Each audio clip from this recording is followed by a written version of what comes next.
ne glede na to, ali doživlja prebujane hiše v prihodu domov skozi zaklenjena vrata, okuša, kako sladkoba malin mehča kruh, ali pa kontemplira rečenje dlak na stopnišču po smrti psa, je lirska subjektka v zatišju osredotočena na eksistencialno.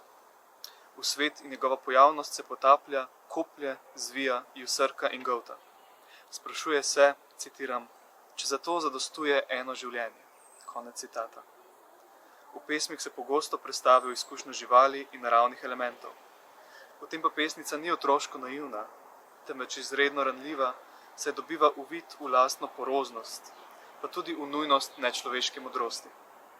Dvopomenski naslov Porentine zbirke lahko beremo kot deklarativni za tišje, saj v družbi, ki bobni in žubori od glasov in zvokov, tekmujoč za pozornost razpoložljivih ušes in teles, ni vse le enostavno oglasiti naše pozornosti s subtilnejšimi procesi, ki se odvijajo v in okrog nas.